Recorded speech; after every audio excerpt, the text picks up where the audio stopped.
वृंदावन से राधे राधे भक्तों। माँ राधा रानी की आप पर कृपा बनी रहे, इस कामना के साथ मैं आज का वीडियो शुरू करती हूँ।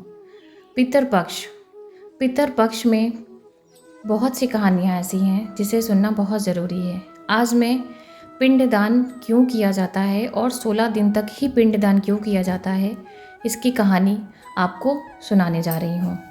इस कहानी के अनुसार महाभारत के दौरान कर्ण की मृत्यु हो जाने के बाद जब उनकी आत्मा स्वर्ग पहुंची तो उन्हें बहुत सारा सोना और गहने दिए गए। कर्ण की आत्मा को कुछ समझ नहीं आया तो वह आहार की तलाश में थे। उन्होंने इंद्रदेव से पूछा कि उन्हें भोजन की जगह सोना क्यों दिया गया। तब इंद्रदेव ने कर्ण को बताया कि उसने अपने जीवित रहते हुए पूरा जीवन सोना दान किया, लेकिन अपने पूर्वजों को कभी भी खाना दान नहीं किया।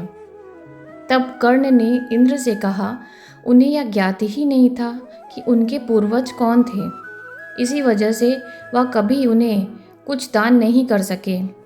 इस सब के बाद कर्ण को उनकी गलती सुधारने का मौका दिया गया और 16 दिन के लिए पृथ्वी पर वापस भेजा गया, जहां उन्होंने अपने पूर्वजों को याद करते हुए उनका श्राद्ध कर उन्हें आहार दान किया, तर्पण किया। इन्हीं 16 दिन की अवधि को पितृपक्ष कहा गया है। अतः इस कथा के पढ़ने और सुनने का बहुत ही ज़्यादा महत्व है। कर्ण ने दान दिया और उन्होंने पितर की पूजा की।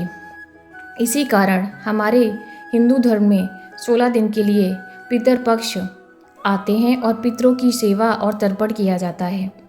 इसी प्रकार द्वापर युग में राम और सीता जी की भी कहानी है जो मैं आपको सुनाने जा रही हूँ।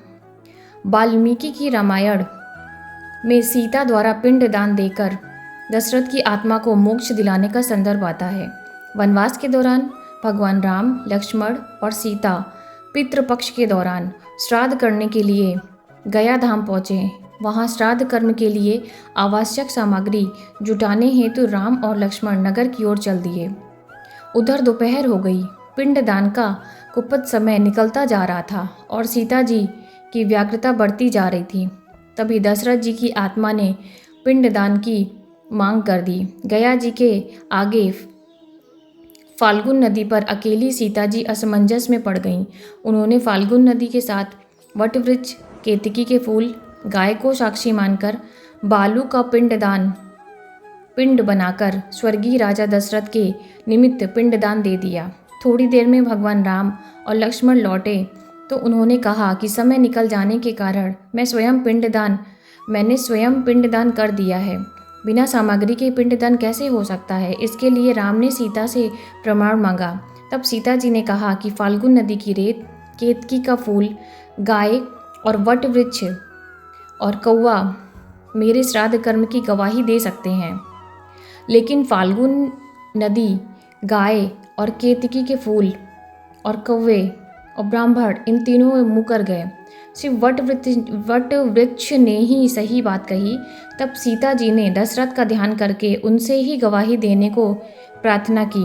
दशरथ जी ने सीता जी की प्रार्थना स्वीकार कर घोषणा की कि ऐन वक्त पर सीता ने ही मुझे पिंडदान दिया। इस पर राम अस्वस्थ हुए, लेकिन तीनों गवाहों द्वारा झूठ बोलने पर सीता जी ने उन्होंने क्रोधित होकर के श्राप दिया कि फाल्गुन नदी तू सिर्फ नाम की नदी रहेगी, तुझे पानी कभी नहीं रहेगा। इस कारण फाल्गुन नदी आज भी गया में सूखी रहती है। गाय को श्राप दिया कि तू पूज्य होकर भी लोगों का जूठा खाएगी। केतकी फूल को श्राप दिया कि तुझे पूजा में कभी चढ़ाया नहीं जाएगा। वट वृक्ष को सीता जी का आशीर्वाद मिला कि उसे लंबी आयु प्राप्त होगी, दूसरों की छाया प्रदान करेगा। पतिव्रता स्त्री तेरा स्मरण करके अपनी पति की दीर्घायु की कामना करेगी। यही कारण है कि गाय को आज भी जूठा खाना पड़ता है। केतकी के फूल की पूजा में वर्जित रखा गया है। फाल्गुन नदी के तट पर सीता कुंड में पानी के अभाव से आज भी सिर्फ बालू या रेत से ही पिंडदान किया जाता है। तो इस प्रकार से इन दोनों कहानियों में पितरों के पूजन और तर्पण के बारे में बताया गया है। ऐसी कामना करते हुए आप सबको 16 दिनों के पितृपक्ष में अपने पितरों का आशीर्वाद प्राप्त करिए और ऐसी ही जानकारी के लिए हमारे चैनल को सब्सक्राइब करिए, लाइक करिए और शेयर करिए। वृंदावन से राधे राधे।